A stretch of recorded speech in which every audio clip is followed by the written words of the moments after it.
Portrait de Berrois, le portrait de ceux et celles qui font la vie au quotidien de la commune. Une semaine de novembre qui nous entraîne autour des nombreuses activités sur la ville de Berre-l'Étang. Et là, nous nous retrouvons à un endroit particulier avec trois de ces Berroises que nous mettons à l'honneur. Et elle va se présenter. La principale étant au centre, c'est...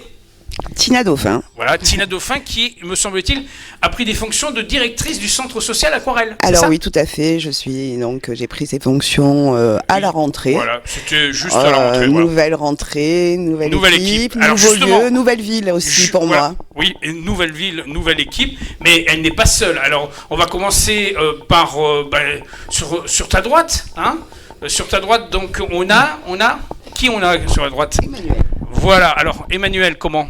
Alors, je m'appelle Emmanuel Elio et Oui. en fait, moi aussi, je viens de commencer en tant que référente juridique du point d'appui et d'accès en droit des étrangers. On va plus aller en détail dans un instant. On va terminer avec la troisième. Alors, qui est la troisième? Alors bonjour, moi je suis Charlotte Comte et du coup je suis animatrice en français langue étrangère au sein du centre social. Voilà, alors je reviens avec Tina. Nouvelle, tu l'as précisé, hein, nouvelle équipe avec il faut dire maintenant des services en plus. Et c'est le cas avec nos deux personnages qui viennent de se présenter.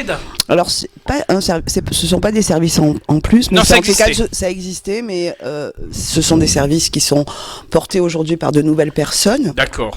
Donc, Et du coup, effectivement, depuis septembre, donc l'enjeu pour le centre social, qui est devenu centre social il y a uniquement 2 ans. oui, parce que c'est assez frais quand même. C'est Hein. assez frais, en tous les cas, que cette structure existe. À Avec cette destination mission. de tous les Berrois. Tous les Avant, Berrois. c'était très ancré sur... Oui, c'était une maison de quartier, Voilà. donc c'était un peu la maison du quartier du Béalais, Tout à fait. des Bessons. Aujourd'hui, c'est effectivement un centre social avec une mission d'animation globale sur l'ensemble et de pour la ville. l'ensemble du territoire, donc 14 000 habitants. Oui. Bien sûr, principalement aussi, on s'intéresse et on s'adresse en priorité aux habitants des quartiers politiques de la ville, des quartiers d'habitat sociaux. Oui. Et effectivement, la particularité d'un centre social, c'est que c'est un projet qui est conçu avec, pour et par les habitants D'accord. dans la mise en œuvre. Donc Donc nous, il y a un côté participatif. essentiellement participatif, hein, c'est vraiment ce qu'on recherche. Alors, on a la chance d'avoir des habitants qui se sont impliqués au sein du conseil d'administration. D'ailleurs, nos patrons, nos employeurs sont des habitants De Berre-l'Étang. de Berre-l'Étang. Et vraiment, l'idée, c'est effectivement de déployer en lien avec... il y a une richesse énorme d'ailleurs, hein, j'arrive depuis septembre, mais il y a une richesse en termes d'acteurs au sein de la ville de Berre. Oui, c'est une qui ville est très très incroyable, active. Hein. voilà, à taille humaine et avec, je trouve... un élan d'engagement très très présent. Ça a été le cas avec la soirée participative solidaire orchestrée pour l'ouverture de la saison du forum.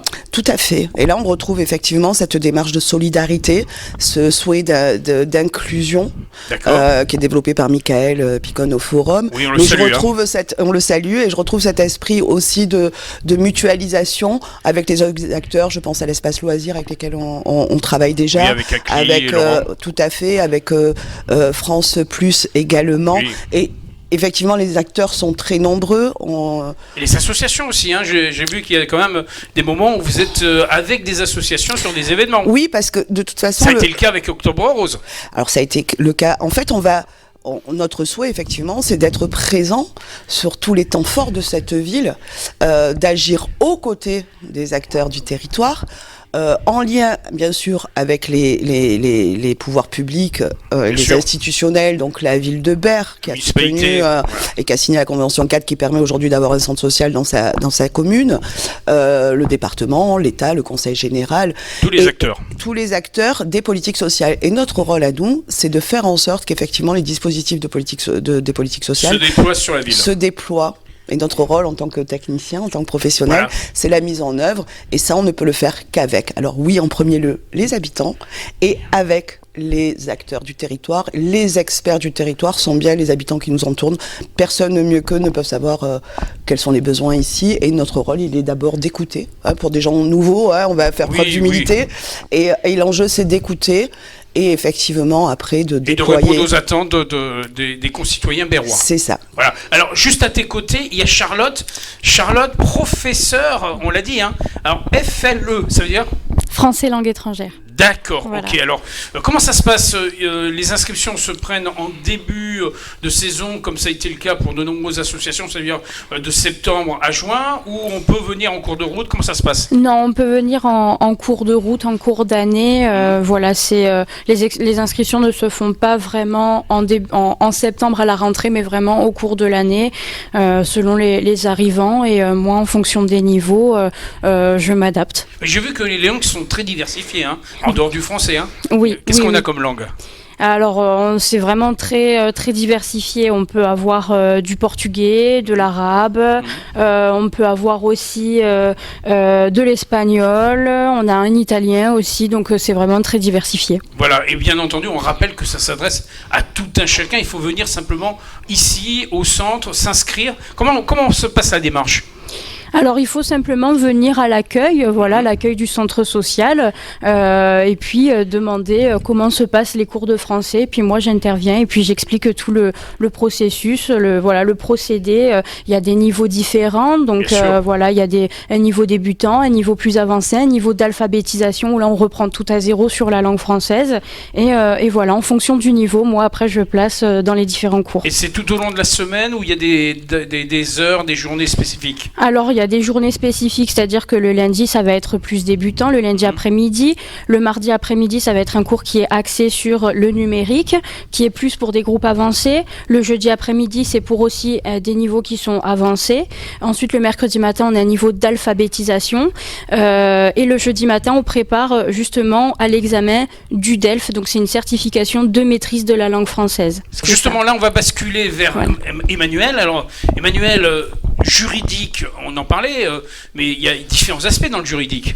Ah oui, bien sûr, il y a beaucoup d'aspects dans le juridique et donc moi j'interviens essentiellement sur la question du droit des étrangers. En fait, j'accompagne les personnes qui ont le statut d'étranger dans leur demande de titre de séjour, dans leur renouvellement de titre de séjour, en fait dans leur reconnaissance d'un droit au séjour et au travail. Qu'il soit européen ou extra-communautaire.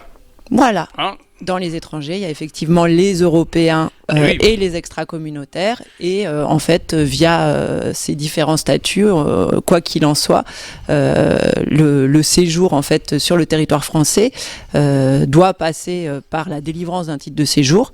Et donc, j'accompagne les personnes dans leur démarche pour faire reconnaître en réalité leur droit au séjour auprès de la préfecture. Alors, il y a des permanences, comment ça se passe?